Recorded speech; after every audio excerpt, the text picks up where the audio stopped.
Hello, it is your friendly neighborhood English teacher, Miss Shirley.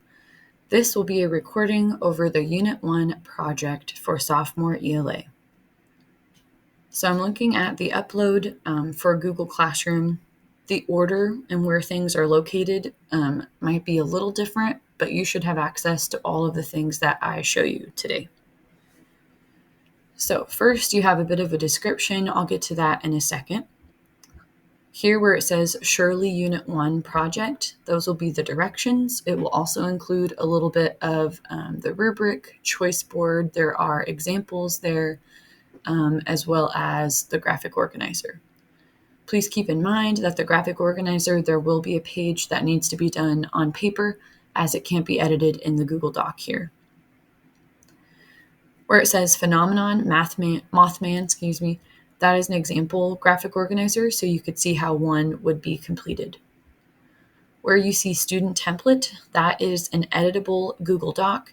It is formatted in MLA, Modern Language Association. Where you see the yellow highlight, you can remove that and leave it transparent or white. Obviously, go in and change the name so that it is your own. You can also remove the directions.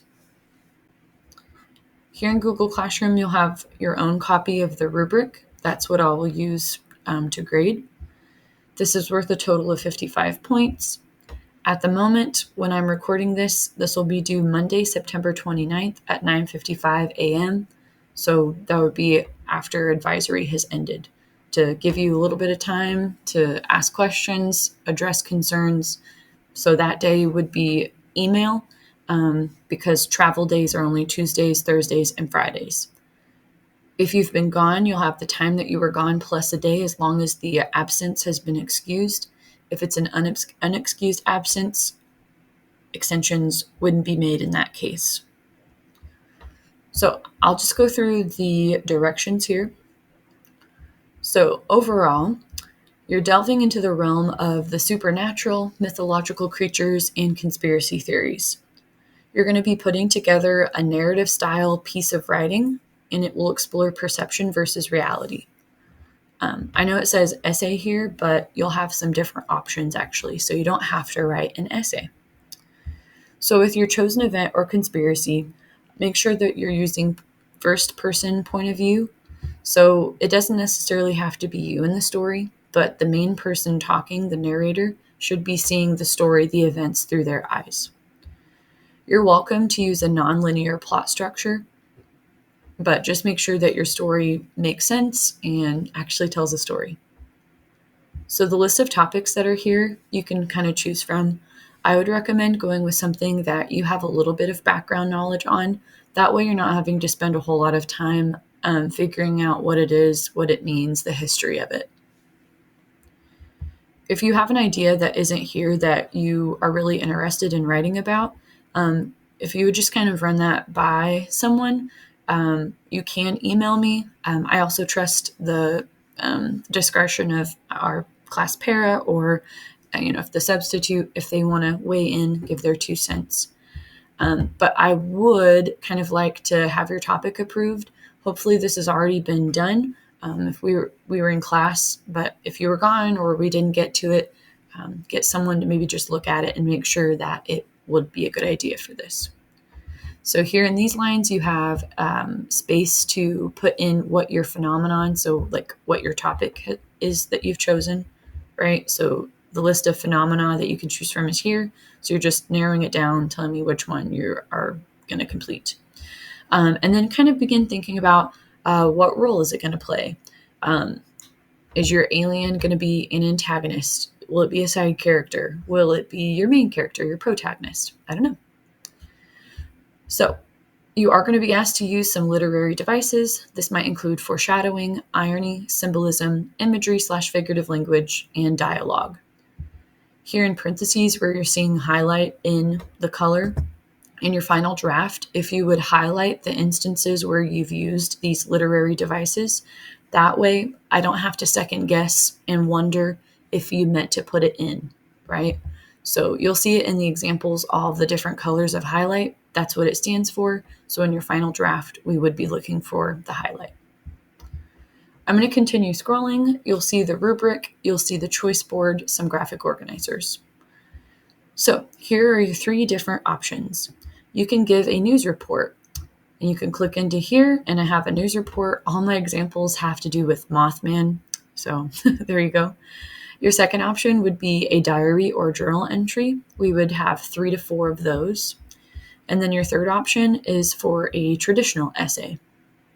So each of these kind of have their own requirements and expectations, but you're still telling a story, you're still writing about the phenomenon. With a news report, if you're someone that is super into technology, you're really good with using your camera, whether it be on your phone or your Chromebook, filming might be kind of fun. You would want to base the filming off of your graphic organizer. That would be kind of the planning stage. But if you chose to write, that might be a little more simple. You wouldn't have to worry about emailing or sending a video to yourself and making sure that it's turned in on time. So that's just an idea. But there with the news report, we want some figurative language, and then you'll end with an ironic twist. So what is really happening? The diary entries, we're looking for 3 to 4. We want one entry to have figurative language or irony, and then another entry to have dialogue or symbolism. So in, diary entry 1, maybe you'd use irony. In diary entry 4, maybe you bring in some dialogue. Finally, we have the traditional essay. We're looking for 3 double-spaced pages. This would mean that the last line hits at the top of page 4. In the traditional essay, you're going to use 2 separate instances. So from this list, it includes foreshadowing, dialogue, irony, symbolism, or figurative language. You want a combination of 2. If you want more than one example of dialogue, that's fine, but you would want to then choose one of the other options to complete this expectation. So for example, if I did dialogue, I would also maybe do symbolism or figurative language in dialogue or foreshadowing and irony. Whatever you like best, whatever fits best with your story. If I continue scrolling, you have the rubric again. So you can kind of look through. This is exactly what I'll use to grade your project, to grade your submission. Here, this is the part where it's the outline. It's your your graphic organizer, I should say. Having a theme picked out might help you kind of figure out the direction that you want to go. Again, we want to relate it back to appearance versus reality. Remember, theme is going to be your overall message. What do you want your reader to take away and have learned by the time they finish reading your story? So you can look through these 5 options. If there's nothing there that you like, you can also generate your own. Just make sure, once again, that it's related to appearance versus reality. And then as you continue looking through this page, you just have kind of some lines where you'll start planning. This should look pretty similar to kind of what we have looked at in the past. We did update this just as a 10th grade English department. So hopefully you feel that it's a little streamlined and better for your usage. Here then on the last page, if it will let me scroll, this is the page that will need to be done on paper, because if I click onto it, it's just a picture. I can't click into these boxes and type.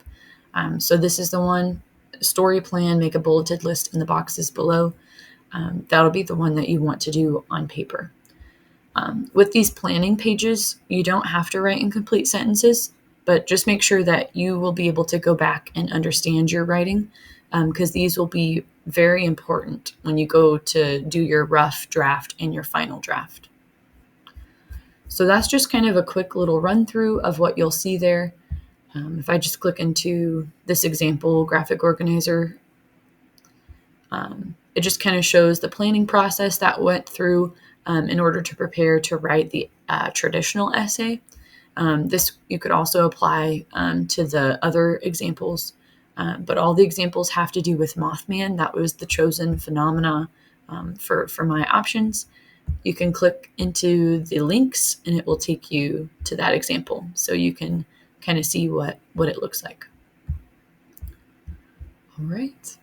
I'm very excited to see what you come up with. This is always a really cool project because I never get the same story or the same entry twice. So thank you so much. Reach out by email or wait till I get back if you have questions. Well, if it's a pressing concern, email me. right? Or ask someone in the room. But alrighty, thanks.